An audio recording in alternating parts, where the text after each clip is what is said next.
मत माया राजा और हे माया मत के दीवाने और मेरे हाथन से मोती तेरी ढेरी विधाता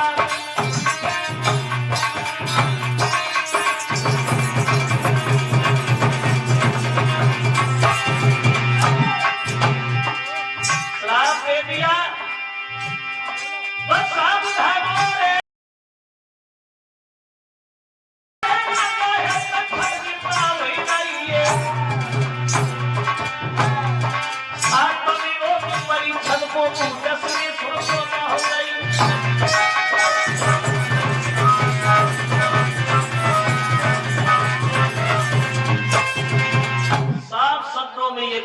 महात्मा श्रृंगी ने सुनो परीक्षण महाराज ये तक्षक नाग आज के 7वें दिन जिंदा होकर के तुम्हें डसेगा जिससे तुम्हारी मौत हो जाएगी और वो सर्प निकाल करके गर्दन से दूर फेंका बोले आंखें खोलो जिसने तुम्हारा अपमान किया है मैंने उसे श्राप दिया है तक्षक नाग परीक्षण को 7वें दिन डसेगा जिससे वो मर जाए जो महात्मा ने ये शब्द सुने श्रृंगी ऋषि के तो महात्मा बोले बेटा ये तुमने क्या कर दिया तुमसे तो बड़ा भूल बन गई पुत्र श्रृंगी इसमें दोष परीक्षक का तो नहीं था अरे दोषी तो वो था जो उनके सर पे बैठा था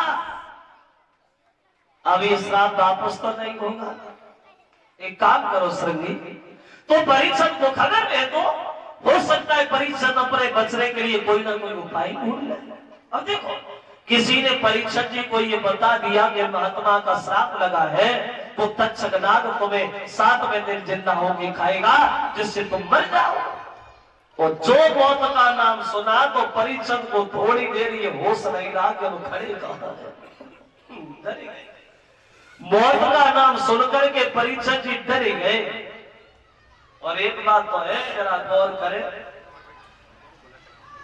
मौत से तो सबको ही डर लगता है? अगर मरने से पहले किसी को ये पता चले कि हम उस दिन मर जाएंगे उस तारीख को मर जाएंगे तो ना रोटी अच्छी लगती है ना नींद नहीं आती है मौत से सबको डर लगता है लेकिन मौत को किसी से डर नहीं लगता याद आई नहीं कि वो बंदा छोरी नगर में नारी आगे बढ़ो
व्यास नंदन श्री सुखदेव जी मिले और सुखदेव सन्नाते परीक्षक रोकाए को रहे अभी तुम्हारे जी जो ये गर्दन में हार देख रही हो इस हार में जो भी सर तुम्हें दिखाई पड़ रहे हैं ये सर के लगे हैं बोले कि ये सभी सदा की तुम्हारे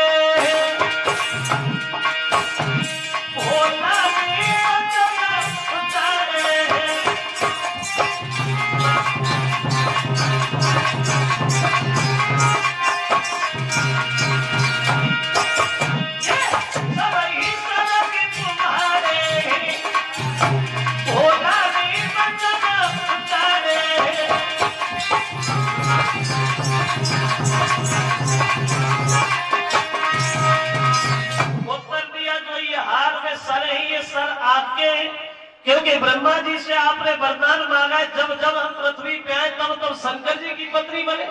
इतनी बार तुम पैदा हो चुकी है, मुझसे शादी हो चुकी है, इतनी बार तुम मर चुकी हो।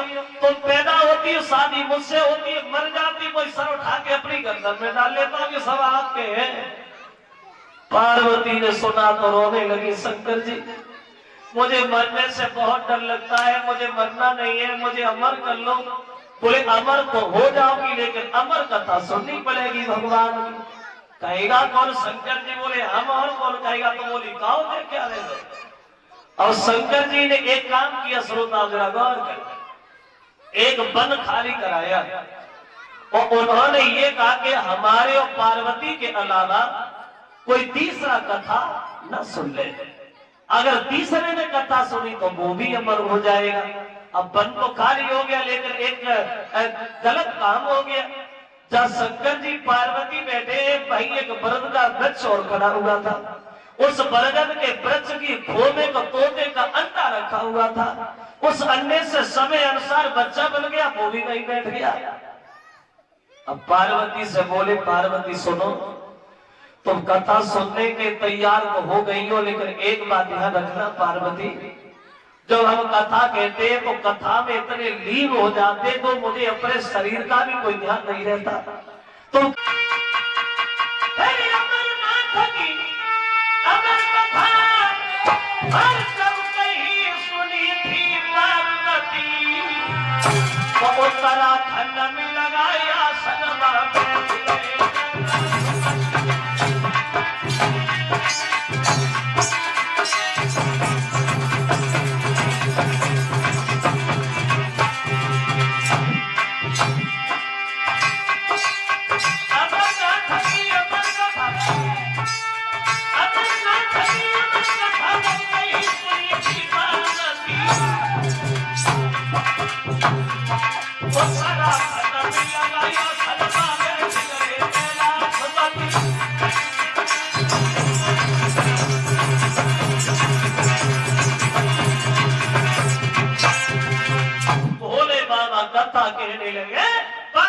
कथा सुनने लगी। पोता भी बैठा बैठा सुना है। शंकर जी पार्वती को नहीं पता हमारे अलावा कोई तीसरा भी बैठा है।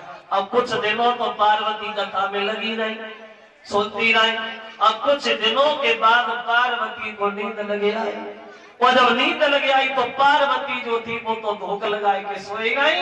अब हुआ ऐसा, अरे कछु दिनों के बाद में वो नींद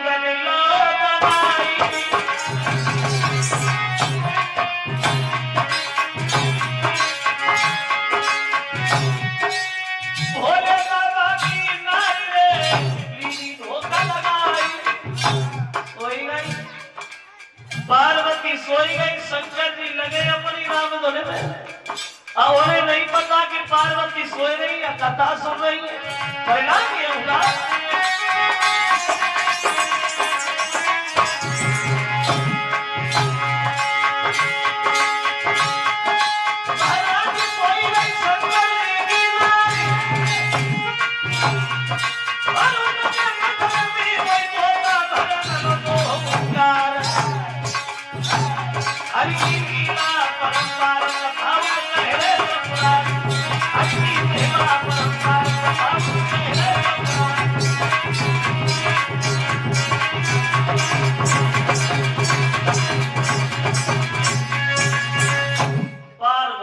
सोई नहीं। और पोता उनके बदले में हुंकार है लंबा।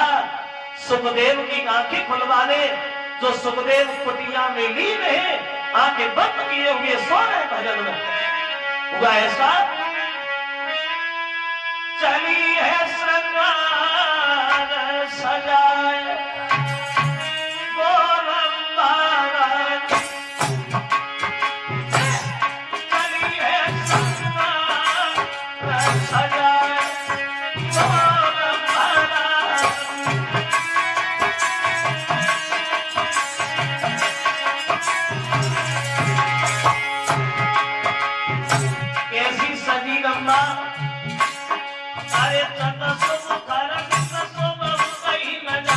अरे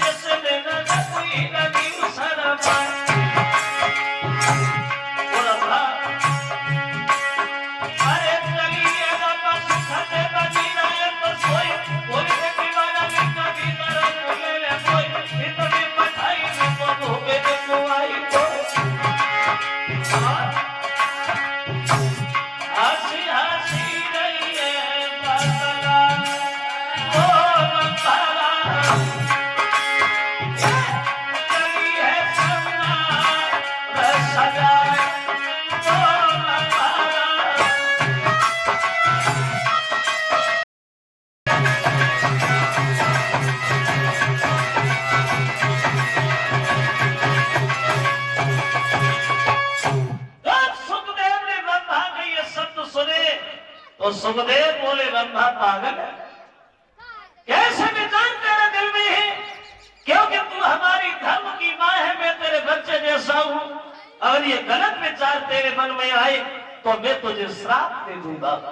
तो श्राप का नाम सुन के रंभा डर गई और ये पीछे वापस चली गई। और सुखदेव जो है वो तपस्या में सफल हुए हैं। वहां पूरी तपस्या नहीं, लेकिन